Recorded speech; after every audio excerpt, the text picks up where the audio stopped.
Now let me sit down because I'm about to give y'all my opinions on this show, baby.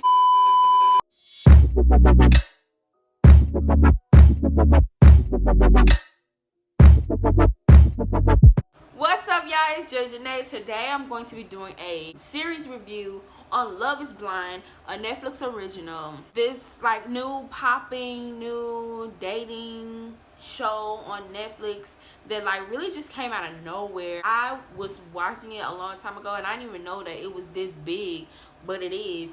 And I'm gonna come and I'm gonna tell y'all how I feel. Like, my emotions about this show is just running high. It's like at an all-time high right now, and I have to tell y'all how I feel.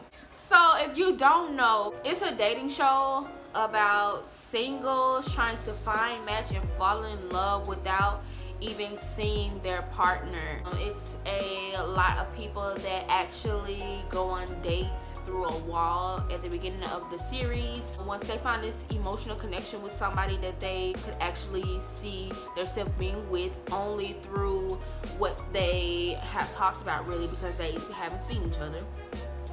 Hence, Love is Blind. After that, they can choose to propose to one another. They can say yes or no through the wall. After they say yes or no and they're engaged, then they go on this like honeymoon type thing to where they develop a physical connection. If you still cool with it, then you can go on to going into the real world with your relationship. So now they get their phones back, social media, everything. They go back home with their friends and family. They have to tell their family and friends about the engagement to this person that they, met about 2 weeks ago. They actually live together in an apartment. So now they're living together.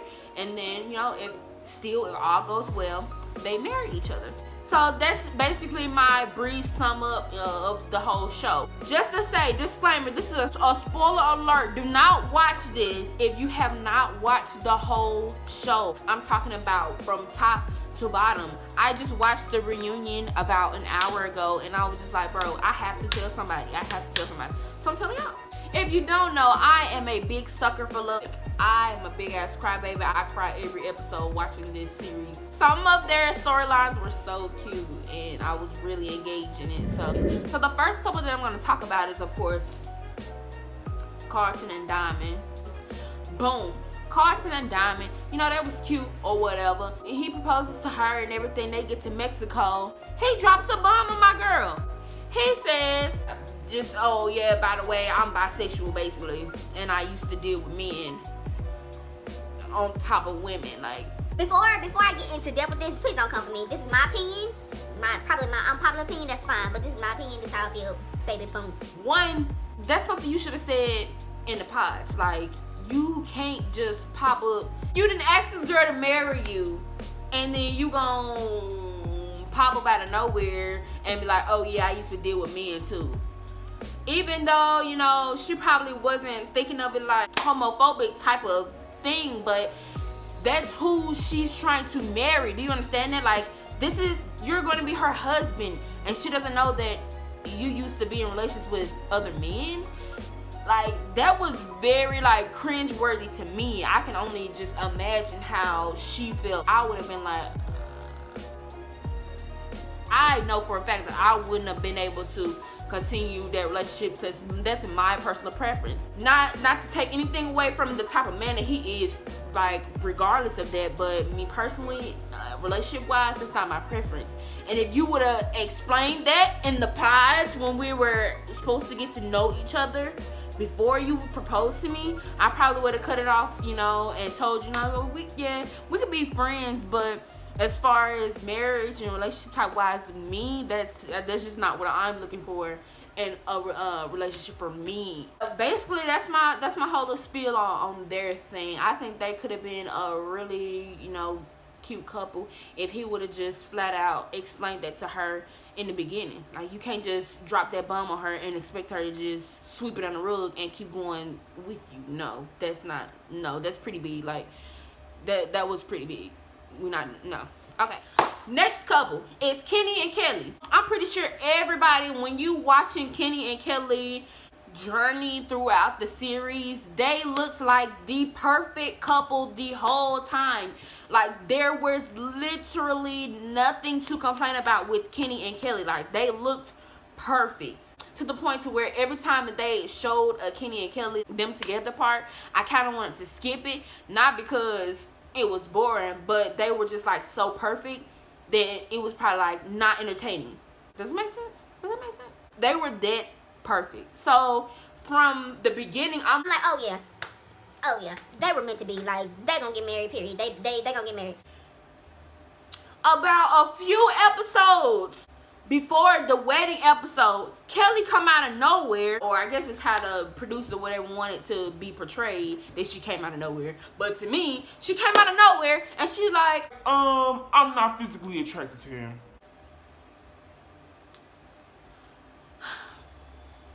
This man is literally perfect for you.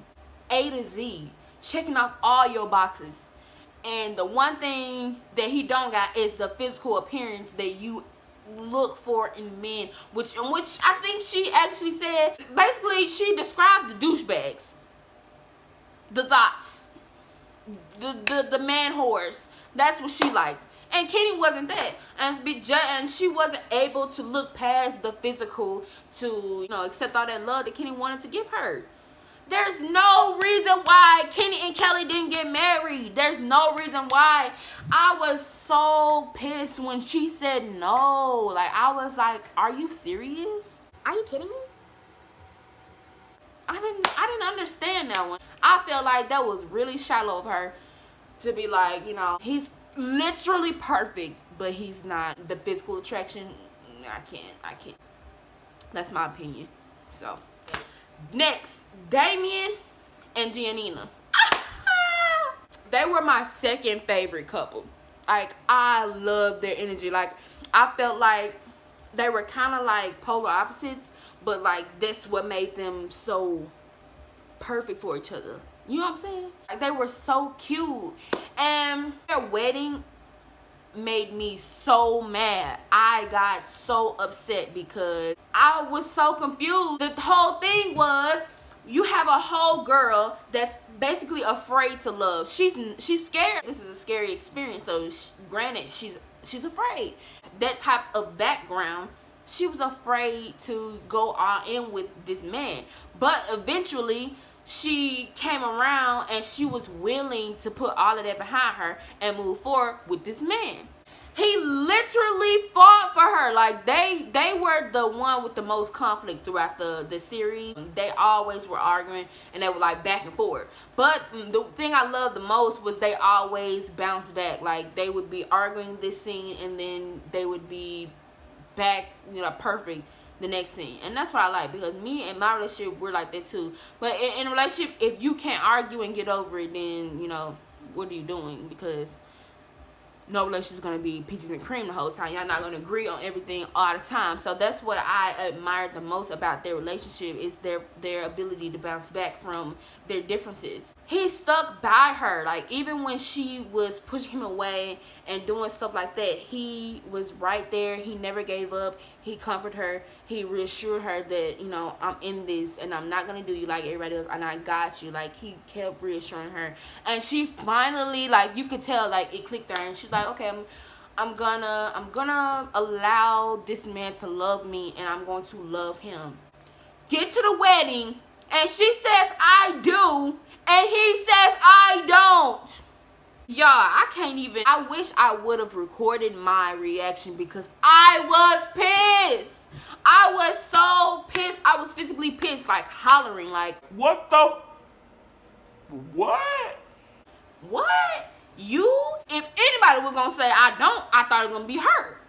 And then you finally, like, that's what you wanted. You want her to be all in for you. And she goes to the wedding and say, yeah, you say no.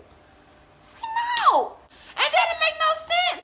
I feel like if what he was saying was the problem, basically that he didn't want someone that's like wishy-washy. He wanted somebody that was like, that's offering him and knows that they're offering him. But you should have said that a long time ago. Like, why? That's like having somebody trust you, and then you turn around and tell them no at the altar. Like, I could feel her pain in that moment. Like, I know he hurt her feelings. I know, but they're dating, so everything planned out because they were really cute together. So I'm glad that everything is going well. So they're dating, but they're just taking it slow at their own pace, which is exactly what they needed. And they were saying, like, if I could go back and change that situation, I wouldn't. Like, everything, you know, happens for a reason, and she understands why he did what he did. And that's the most important thing, is that they were able to, once again, like I said before, bounce back from their bullshit. Like, I love them. So Damien and Gigi, y'all have my wishes. Best wishes to you all. Hopefully marriage is in the future for you. I love y'all. I need to take a sip on this one. Mark and Jessica. Let me just start by saying Mark is a beautiful person. Mark was perfect. He was a sweetheart. He was the perfect gentleman. He was the perfect man. She could have had an amazing life and an amazing partner. She could have had all of that with Mark. And Jessica, baby, she's the one that made me the maddest. One, because was she the oldest? She was one of the older ones. She was 34. That lady was 34. And they're acting like she was 12. Like, she was doing the most. She didn't know what she was wanting. She was on the fence the whole time, like, going back and forth. Like, girl, I can't keep up with which one is it. Like, one scene, she talking about, Oh, Mark's perfect. He's just everything I want. He's everything. and then the next scene, literally, she's like, He's not the type of man that I what do you want, lady? Like, I don't understand. She was so confusing. That's how I know, like, if it was confusing for the viewer, I know for a fact Mark was literally about to go insane with her. She was driving me insane. Like, that's crazy. Like, she was doing the most. I can understand, like, it was an experiment and it was a short amount of time or whatever, but you're too old for that. Like, you're too grown for that. Like, being an adult, you should have just been an adult about your feelings in the first place. Like, she knew what she wanted. Like, the whole time, she knew what she wanted. Let's be real. She knew she didn't want to be with that boy from the beginning. And she drug him along, took him to the office, and said, no, like, you should have said that a long time ago. You were playing the fence the whole time. You could have said that. And you know, don't bring me out here for you to know. Like, she really loved that boy, and I like it. Okay, so the next couple is Amber&Barnett. So it was like a little love triangle going on with Jessica, Amber, and Barnett type thing going on. So here's the thing. Barnett kind of like Amber and Jessica in the car. Like, they never seen each other, and it's like speed dating. So that he felt a connection with both of them. So he actually told Jessica, like, you know, I proposed to you. I can actually see myself with you, basically. And she took that shit and ran with it. She went left with it. I mean, right with it. She went right with it. And she was like, oh my God, I'm just gonna post me. and then the next day, he's like, yeah, no. I mean, I'm sorry that you feel like that, but that's not what I mean. Like, you know, I don't want to marry, like, no. So he chose Amber. That's the thing with Jessica. Jessica didn't want Mark in the first place. Let's go back. Jessica didn't want Mark in the first place because Jessica went and told Mark no, because Mark proposed to her and she said no. And then she went to Barnett and Barnett told her no. And then being, you know, she's like all sad. Then she went back to Mark because she got rejected to do what she actually wanted, and went back to Mark and kind of just settled and said, okay, yeah, I'll marry you. That's where the foundation for their relationship was trash to begin with. She didn't want to be with him in the first place. So yeah, I had to throw that in there. But anyway, he chose Amber, and I actually liked them. Like, they were all cool and lovely. Like, you could they had fun. And like, she was so desperate. Jessica was so desperate. At a point, the couples are at the same place in Mexico, so they all see each other. So, you know, at this point, they are seeing everyone for the first time. Not everyone, but like the boys have seen the boys, the girls seen the girls. But they're seeing the other couples and everybody else for the first time. And so Jessica, she sees Barnett, and he's basically like physically everything that she wants. On top of, she had this emotional connection to him. So she was just being thirsty. Like, she was just being thirsty. Here's the thing. On one hand, I can kind of understand, because it was a short amount of time and she did build this emotional connection with this man, and now she's seeing him and like he's perfect. Like, Barnett was literally perfect for what Jessica wanted. But on the other hand, it's like, we're grown. Like, you're too grown for that. Like, be a woman. Like, he chose to marry this girl. It's okay. It was okay. Like, maybe the first day was cute. Like, oh yeah. Yeah. But as it continued and she kept being like manipulative and trying to talk him and like putting bugs into his ear about Amber and stuff like that. Like, that stuff, that's petty and that's messy, and I don't mess with it. That's where she crossed the line. The first day, okay, but you kept doing it, and it's not okay. She was jealous. Like, Jessica's a no for me. Like, she just needs to grow up. Like, you missed out on such a heck of a man being jealous and wanting somebody else's stuff. Like, you could have just been, focused in on what you had and what you agreed to, instead of worried about everything else. That's all I got to say about that shit. Next.